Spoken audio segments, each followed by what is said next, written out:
Whoa, doggy. Easy boy. Easy boy.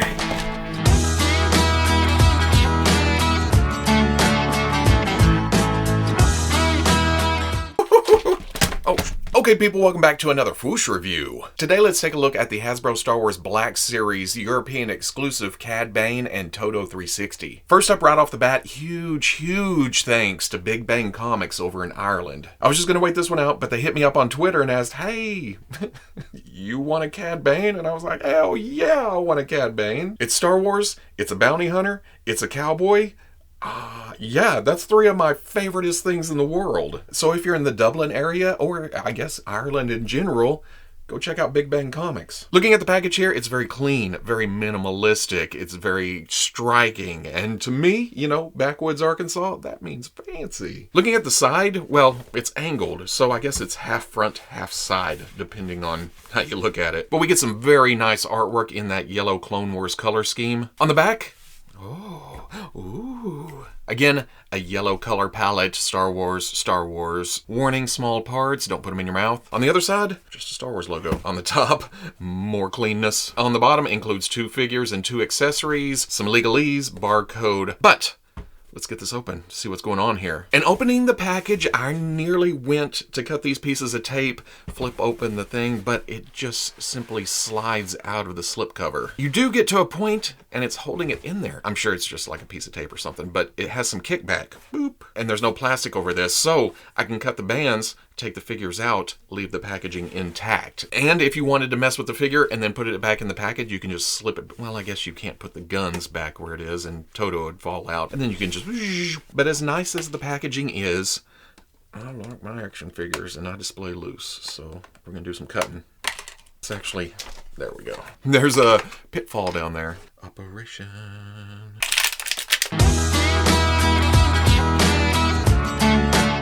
Oh, so good. And I'm not saying that just because he's a badass Star Wars bounty hunting cowboy, or cowboy bounty hunter, whichever way you want to put that. But Hasbro also did a fantastic job of taking an animated character and making it feel like a part of the live action figure line. You know what I mean? All the Clone Wars Cad Bane bits are there, but it's kind of brought into a realistic realm. The sculpt work with the leather type texture and the wrinkles and the cables and the metal parts and I don't know what, the ammo, both on the belt and on the body itself. The boots have some awesome detail up here on the top, almost like a metal segmented look. But even the boring parts where it's just pants, oh, look at all the wrinkles here. And they gave them that chaps look to it too. The belt is a separate piece, but it doesn't move around much. It's almost sandwiched between the width of the waist and this sculpted part of the torso. But even that has that texture running down to the holsters, this circle detail right there. Up here under the jacket, where 99% of the time you're not going to see it, they even sculpted the back of the belt up here on the torso and painted it. But the jacket laying over it, you can see the flap hanging down. Again, leathery, wrinkly, just flowing. Well, it's not flowing in the wind, but it's draping nicely. And on the bracers, they even put the little buttons, painted the buttons, and it's got all these little details like here on the inside. That's a rubbery thin piece. And there's also cables running up into the jacket. There's also the paintwork. Down here on the pants, again, could have been the most boring part of the figure, but they did a dry brush over the top to give it an aged, weathered look. The thrusters on the jet boots are just a silver color. The gauntlets have a little wear to it. You can see the fingerless gloves on the Duros hands. The silver brought into these details on the jacket. Same thing here up on the torso. And the vest underneath also got a dry brush to it. Again, making Cad Bane look like he's been through hell, you know, deserts and bars. But the trench coat is mostly just the brown color. It doesn't have a lot of dry brush to it. I don't know if it's because it's a softer material, so it doesn't quite match up to the rest of the body, at least age-wise, but I don't know, with the light reflecting off of it and all the texture sculpted into it, it kind of sets it off in its own way. But then there is the head, and I almost want to say the hat is an accessory because it does come off, so we'll look at the hat here in a minute. The head of Cad Bane, we've seen him without a hat before. This looks great. It's got that alien shape that we're used to with the Duros, but it also has his breathing tubes coming, or whatever these are, coming off the cheeks and back here to well, I don't know, a rebreather of some kind. Oh, I just pulled that out, and I guess it's supposed to be removable because it Does it pop? Yeah, it plugs in. But even with these tubes hanging off the back, it doesn't really get in the way of the neck because it's not attached to anything back here. I was almost afraid that it was glued down or pegged in, but nope, it just moves freely. The top of the vest detail is sculpted to the bottom of the neck, so it makes it a little bit more seamless. It really helps to sell it as a vest that's zipped all the way up to the neck. His teeth are painted inside the mouth, the red on the eyes. There may be a little to the blue to bring out the wrinkles up here, but it's a nice green to the back of the head, or whatever he's wearing here, and then silver on the tubes. Overall, though, they captured the lankiness of Cad Bane, some weirdness with the arms. There is a hinge and swivel at the elbow, and because of the tubes getting in the way, it doesn't, well, it gets a little past 90, I guess. But those tubes are attached to the upper arm, and that also has a swivel inside this trench coat sleeve hanging over it. If it was just the elbow and you turned it, these would pull. So I guess they did it to keep from breaking those, which is cool. Hey, I'm down for some extra engineering if it helps out the figure. And then the torso doesn't come as forward as much as I'd like it to. I think those buttons, well, I don't know. No, the buttons kind of go underneath, but you have to force it to get there. But then again, down here at the thigh, for that chaps look they sculpted, they hid the swivel inside of there, so you don't actually see it. Love it. That is awesome. But like the elbows and a lot of the newer figures, they've went to the single hinge and swivel knee. A little past 90. So again, as much as I lament the loss of a figure being able to kick its own ass, again, I never hardly use or pose it like that. So in the long run, it's not truly necessary. But I'm calling this a 2-pack because we also get Todo 360, and he's a little figure all to himself. It's just a sleek little droid too. I mean, there's a lot of flatness, but the sculpted detail looks nice. And whoo, these limbs, these are very, very thin. But I do appreciate the accuracy here. I just, when I first got it out of the package, it was, ooh, does that move? Does this move? What goes on here? Because while the sculpt does show like a swivel here at the neck, and at the elbow, and then at the knees, those don't actually turn. But that's okay because those are way too thin and small in order to fit some articulation in there. There is some paint with the black here on the belly, and then the stripes running from, well, crotch to the top of the head, and then some yellow for the eyes. And I love the look of this, but it being as accurate as it is, you do run into some top heaviness. It can be kind of... The ball joints at the ankles and at the hips and leaning forward and stuff can help counteract it, but if you're just a little bit off, you're gonna fall over. And that works backwards too. But you just keep moving it around, you get it centered up, and you'll run into a sweet spot. But going over articulation, there is, or well, there seems to be a ball joint up at the top of the neck, but then a ball down at the bottom. And that's where you're gonna get most of the movement here. There is a little at the top, but it doesn't, well, okay, it goes up a bit. It helps, but again, that range down at the ball joint. Ooh. Looks up a bit. Doesn't quite bury the chin, but does look down. Tilt. Swivel, and that collar does like to rotate around and get out of sync. So if that happens, you just grab it, move it back. There is a butterfly shoulder, and that moves back nicely, but not a lot of forward. And at first I thought it was the jacket getting in the way, but it's actually sculpted to stop right there. I would have loved to be able to bring the arms closer together for some dual wielding. But outside of that, the arm hinges up, swivels all the way around. We talked about the arm. There is a swivel up under the jacket, but then there's also a hinge and swivel at the elbow. Comes up a little past 90, rotates. You have left and right trigger finger hands, so they did good by going up and down hinge there. And then of course that swivels. The ball at the torso, again,